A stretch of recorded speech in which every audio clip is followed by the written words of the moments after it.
ये खबर केआर मंगलम यूनिवर्सिटी द्वारा प्रस्तुत की गई है।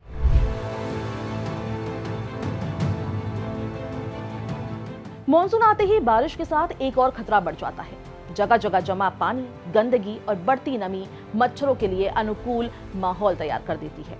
यही वजह है कि इस मौसम में डेंगू और मलेरिया जैसे मच्छर जनित बीमारियों के मामले बढ़ने लगते हैं। नमस्कार, आप देख रहे हैं दैनिक जागरण और मैं हूं आपके साथ दिशा बिष्टगौड़। आज बात करेंगे मॉनसून में बढ़ते डेंगू के खतरे की, जानेंगे डेंगू क्यों फैलता है, इसके लक्षण क्या हैं, कब डॉक्टर से संपर्क करना चाहिए और इससे बचने के लिए कौन कौन सी सावधानियां जरूरी है।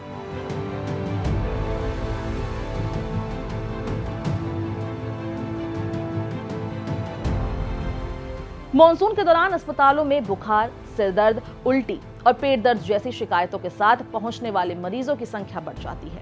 खासकर घनी आबादी वाले इलाकों में जल भराव और सफाई की कमी के कारण डेंगू के हॉटस्पॉट बनने लगते हैं। विश्व स्वास्थ्य संगठन यानी WHO के अनुसार पिछले 50 वर्षों में डेंगू के मामलों में करीब 30 गुना तक बढ़ोतरी हुई है। आज दुनिया की लगभग आधी आबादी डेंगू के खतरे के दायरे में है। डेंगू का सबसे बड़ा कारण है एडीज इजिप्टी मच्छर। ये संक्रमित मादा मच्छर के काटने से फैलता है। गर्म तापमान और अधिक नमी वाले इलाकों में ये मच्छर तेजी से पनपते हैं। खासकर लंबे समय तक चलने वाले मॉनसून में इनके प्रजनन का समय बढ़ जाता है। ये मच्छर अक्सर घरों के आसपास जमा साफ पानी में भी पनप सकता है। कूलर, गमलों की ट्रे, पुराने टायर, बाल्टी, ड्रम, खराब पड़े कंटेनर और अन्य जगहों पर जमा पानी इनके प्रजनन स्थल बन सकती है। एक जरूरी बात यह है कि डेंगू किसी संक्रमित व्यक्ति के साथ रहने, उसे छूने या उसके साथ खाना खाने से नहीं फैलता। दरअसल ये मच्छर किसी डेंगू संक्रमित व्यक्ति को काटता है, जो ये वायरस अपने अंदर ले लेता है और फिर दूसरे व्यक्ति को काटकर संक्रमण फैला सकता है।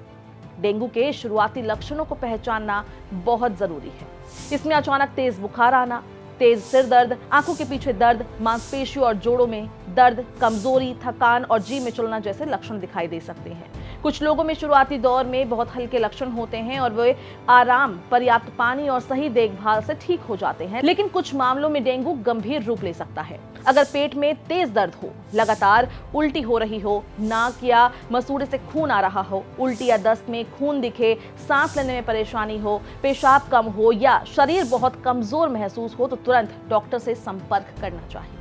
डेंगू से बचाव का सबसे आसान तरीका है मच्छरों से बचाव और आसपास साफ सफाई रखना। घर से शुरुआत करें। हर सप्ताह ये जरूर जांचें कि कहीं पानी जमा तो नहीं हो रहा।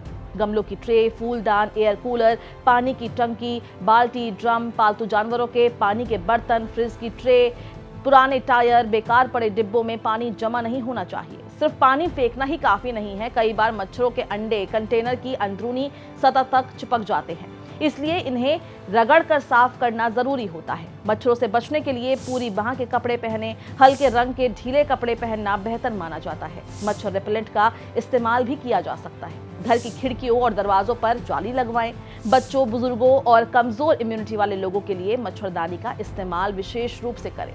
डेंगू से बचाव सिर्फ घर तक सीमित नहीं है, आसपास की सफाई भी उतनी ही जरूरी है। अगर नालियां बंद है, जल भराव है या खुले में गंदगी जमा है तो बीमारी फैलने का खतरा बढ़ जाता है।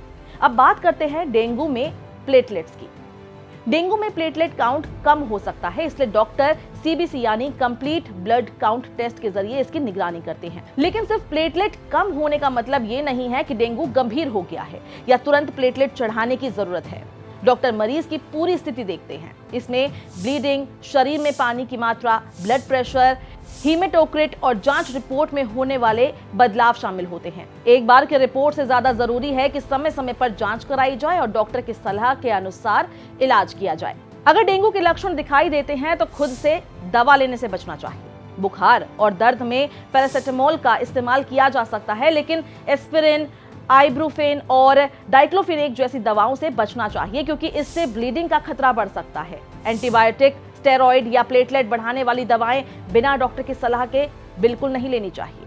डेंगू होने पर मरीज को पर्याप्त आराम करना चाहिए और पानी, ओरल हाइड्रेशन सॉल्यूशन और सूप जैसे तरल पदार्थ लेते रहने चाहिए। एक और जरूरी सावधानी ये है कि डेंगू संक्रमित व्यक्ति को भी मच्छरदानी का इस्तेमाल करना चाहिए, ताकि मच्छर से काटकर दूसरे लोगों तक संक्रमण ना पहुंचे। विशेषज्ञों के मुताबिक जिन लोगों को पहले से डायबिटीज, ब्लड प्रेशर या दूसरी स्वास्थ्य समस्याएं हैं, उन्हें मॉनसून के दौरान ज्यादा सतर्क रहने की जरूरत है।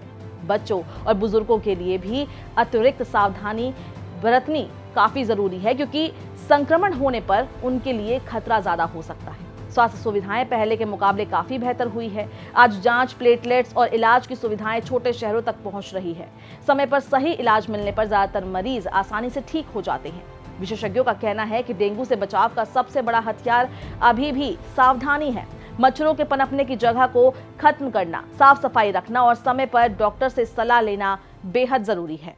पर आपके माध्यम से मैं जनता से अपील करना चाहूँगा कि वो स्वयं भी अपने स्वास्थ्य का ध्यान रखें, क्योंकि बरसात का मौसम है, पानी कंटेमिनेटेड होता है। पानी को उबाल करके ठंडा करके पिएं, और या हमारे विभाग से कांटेक्ट करें, वो आपको क्लोरीन की टैबलेटें देंगे, जो कि पानी में रख के पानी को शुद्ध करती है। देखिए, डेंगू जो है वो स्टेगनेंट वाटर हमें जो है हमारे आसपास उसको इकट्ठा नहीं होने देना पानी को। जैसे गमलों में पानी इकट्ठा होता है, कोई बर्तनों में पानी, छत पे कोई हम परिंदों के लिए पानी रखते हैं तो वहाँ भी पानी इकट्ठा होता है, तो पानी को इकट्ठा नहीं होने देना हमने। और कूलर का पानी हमें रोज़ चेंज करना है, क्योंकि जब वो 2-3 दिन पड़ा रहता है तो उसमें इसका लार्वा पनपता है और बाद में डेंगू फैला सकता है। मानसून के दृष्टिगत सबसे पहले जो संक्रामक बीमारियां हैं उनसे बचने के लिए हमारा अनुरोध है कि जो आपका पीने वाला जल है उसे उबाल के पिएं। डेंगू और अन्य मच्छरों से बचने के लिए अधिक से अधिक जो फुल स्लीव के कपड़े हैं स्कूल्स में बच्चों को और घर के आसपास भी वो रखें, और साथ ही अपने आसपास सफाई बनाए रखें, अपने घरों के आसपास लोकल लेवल पे फ्यूमिगेशन करें और सभी अन्य बीमारियों से बचें।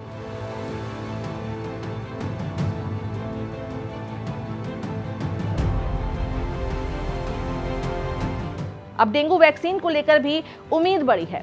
भारत में डेंगू से बचाव के लिए टाकेडा बायो फार्मास्यूटिकल्स की वैक्सीन क्यूडेंगा को मंजूरी मिल चुकी है और इसके जल्द उपलब्ध होने की संभावना है। ये वैक्सीन डेंगू वायरस के चारों सीरोटाइप से सुरक्षा देने के लिए विकसित की गई है। इसे 4 से 60 वर्ष की उम्र के लोगों के लिए विकसित किया गया है। भारत में डेंगू के मामलों में पिछले वर्षों में तेजी देखी गई है। ऐसे में वैक्सीन के आने से रोकथाम के प्रयासों को मजबूती मिल सकती है, लेकिन जब तक व्यापक स्तर पर सुरक्षा उपाय लागू नहीं होते तब तक व्यक्तिगत सतर्कता सबसे जरूरी है। इस मॉनसून याद रखें, घर के पास पानी जमा ना होने दे, मच्छरों से बचाव करे, खुद को नजरअंदाज ना करे और बिना डॉक्टर के सलाह के कोई दवा ना ले, क्योंकि डेंगू से बचाव का सबसे आसान तरीका है समय रहते सावधानी।